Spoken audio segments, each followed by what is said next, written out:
Fala pessoal, meu nome é Guilherme e bem-vindos a mais um Fala que eu te julgo. Bom, e no nosso vídeo introdutório, a intenção é responder dúvidas e falar com você te julgando. Mentira, gente, é só tirar dúvidas jurídicas. Bom, vamos lá. A primeira dúvida de hoje no nosso programa inicial, Fala que eu te julgo. Não, brincadeira. Vamos lá, a primeira dúvida é do senhor Walisson. Bom, o senhor Walisson perguntou o seguinte, deixa eu ajustar minhas vistas. Bom, gostaria de saber se eu tenho que pagar pensão até a criança passar dos 18 anos. Boa pergunta, bom questionamento, vamos lá. Pessoal, o que acontece, tá? Em relação à pensão, uma vez que ela for determinada na justiça, até você pedir o cancelamento da pensão, seja porque a pessoa atingiu a maioridade, já está trabalhando, você continua sendo obrigado a pagar a pensão. Então a recomendação para o pai ou para a mãe que paga a pensão é: atingiu os 18 anos, entre com o processo para solicitar o fim da obrigatoriedade da pensão. Porque até o juiz determinar o fim dela, quem é o responsável continua obrigado a fazer o pagamento. Então fiquem alertos disso. Seu filho aí, né, vagabundo, jogando LOL, já tem 20 anos na cara, barbado, recebendo pensão do pai ou da mãe, né? Bom, não deveria. Então entrem com uma ação, tá? Ah, meu filho está fazendo faculdade, eu sou obrigado a pagar pensão? Depende, tá? Não é a pergunta, mas eu já vou responder. O que acontece? Esse mito, né, de fazer faculdade.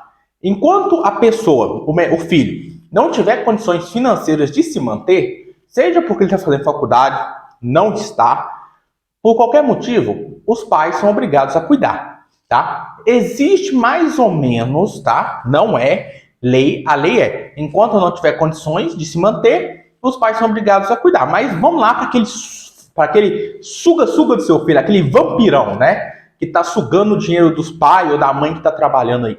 Bom, até ele completar 24 anos, independente ou não se ele está trabalhando, atingiu 24 anos, já pode se entrar com um pedido aí de extinção da pensão. Lembrando, completou 24 anos, não sou mais obrigado a pagar a pensão? Errado. Você tem que entrar com o processo. Tem 24 anos, mas ainda está fazendo faculdade. Aí, nesse caso, a jurisprudência olha, caso a caso, olha, ele está estudando, ele não tem condições de se manter, então até o fim da faculdade, o pagamento de pensão permanece. Então a questão é, se estabeleceu na jurisprudência o seguinte quesito: a partir dos 18 anos, o pai ou a mãe que está pagando pensão pode pedir o cancelamento daquele filho sanguessuga. A jurisprudência estabelece que, até os 24 anos, se a pessoa não está se mantendo e não estuda, geralmente a pensão é cancelada, tá? Eu estou explicando a regra, mas existem exceções, tá? Geralmente a pensão é cancelada, entrando na justiça para se pedir. Mas a pessoa tem 24 anos, mas está fazendo faculdade. Nesse caso, então, a pensão permanece ali até o fim da faculdade. Bom, espero ter esclarecido essa dúvida no Fale que eu te chubu. E passando para a próxima questão. A questão foi enviada pela senhora Jennifer. A senhora Jennifer fez o seguinte questionamento: bom, meu patrão não assinou a minha carteira. Se eu for demitido, eu tenho direito a alguma coisa? Bom, dúvida interessante. E aí você me pergunta, mas você é advogado de quê? É advogado de direito trabalhista? É advogado de família? Bom, o nosso escritório ele é especialista na área de família, mas temos diversas áreas de atuação, tá? Mas o nosso principal é a área de família, mas claramente esse programa é o Fale que eu te julgo, e eu vou analisar todas as questões jurídicas que vocês mandarem.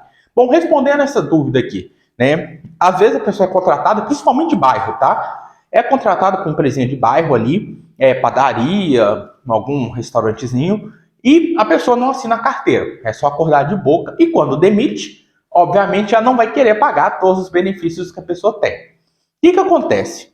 A partir do momento que você exerce uma atividade remunerada de forma habitual, né, cumprindo os requisitos trabalhistas, que é Tem um patrão te dando ordem, eu estou explicando bem superficialmente, tá? Tem um patrão te dando ordem, receber um salário, trabalhar em dias ou horários determinados, tudo isso caracteriza como uma atividade empregatícia. Logo, assinando uma carteira ou não, você tem os direitos trabalhistas. Então, nesse caso, qual que é a recomendação que você tem que fazer, senhora Jennifer? Nesse caso, a senhora tem que ir juntando provas de que a senhora trabalha, uniforme, horário de trabalho, bate o ponto, ou se não bate, anota na caderneta, enfim, o horário que a senhora está trabalhando, juntando essas informações, que após a senhora for dispensada, tá? A senhora entra na justiça pedindo um reconhecimento do vínculo empregatício. E o que isso vai gerar? A assinatura da carteira desde o início, né, que a senhora começou a trabalhar, até o fim, com todos os benefícios. FGTS, Fundo de Garantia, FGTS é a mesma coisa. Enfim, FGTS, seguro-desemprego, 13º, férias, tudo que alguém com carteira assinada teria direito. Então fique alerta a você também aí que está assistindo, que está exercendo um emprego e não é de carteira assinada. Bom, antes de eu partir para a nossa última pergunta do senhor Pietro, eu gostaria de pedir para vocês curtirem, comentar e compartilharem, deixar nos comentários algumas dúvidas que eu posso ler ela aqui. Inclusive, isso a propósito é um Kindle, tá? Eu estou fingindo que eu estou lendo alguma questão. Isso é um Kindle, tá? Bem-vindo, é realidade. Bom, vamos à nossa última pergunta do Fali que eu te julgo. Bom, e nossa última dúvida, voltando para a área de família, estou se divorciando. Ah, tá. Essa aqui é a senhora Pietra. A gente teve o senhor Pietro, agora a senhora Pietra. Também mandou questões. Eu sou muito criativo em nomes. A senhora Pietra mandou a seguinte pergunta. Bom, estou me divorciando. Qual caminho seguir? Posso me divorciar no cartório? Bom, pergunta interessante, né? Infelizmente, senhora Pietra, a senhora está, né, se livrando aí de um casamento, ou, né, o companheiro da senhora também está se livrando. Brincadeira, casamento é algo muito importante. Bom, respondendo a dúvida de vocês.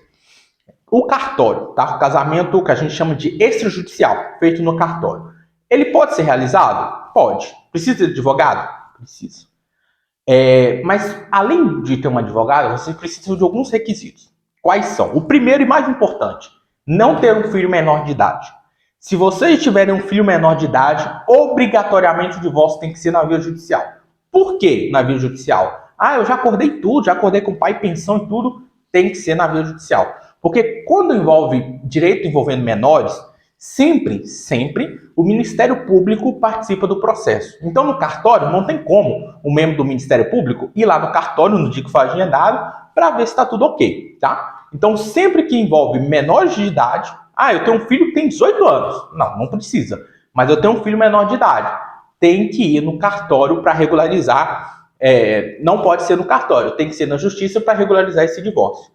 Mesmo que esteja tudo de acordo, tem que ser na justiça, tá? Não pode ser no cartório. Outro requisito para o divórcio extrajudicial no cartório, ter de acordo entre os pares. Ou seja, tanto a senhora Pietra, quanto o seu companheiro, tem que ter tudo acordado já. Porque, basicamente, quando chega no cartório, se assina um contrato, tá? Bem, entre aspas, de divórcio. Então, tem que ter todas as linhas lá do contrato pré-estabelecido. Divisão de bens, questão de nome, vai voltar para o nome de solteira, não vai? Tem que ter tudo regularizado, os dois de acordo, porque no dia do cartório, os dois têm que ir presentes, junto com um advogado, que geralmente é o mesmo advogado para todas as partes, para todos assinarem o divórcio. Então, isso é muito importante, tá? Tem que ter esses dois requisitos. Claro, o terceiro é dinheiro para pagar no cartório, porque não é de graça. Então, tem que ter, não pode ter filhos menores de idade e todas as questões de divórcio já tem que ter previamente estabelecidas, tá? Para ir no cartório. Bom, essas foram as perguntas no Fali que eu te julgo. E se vocês quiserem fazer mais perguntas, mandem pra gente. Curta, comenta, compartilha e até o próximo Fali que eu te julgo.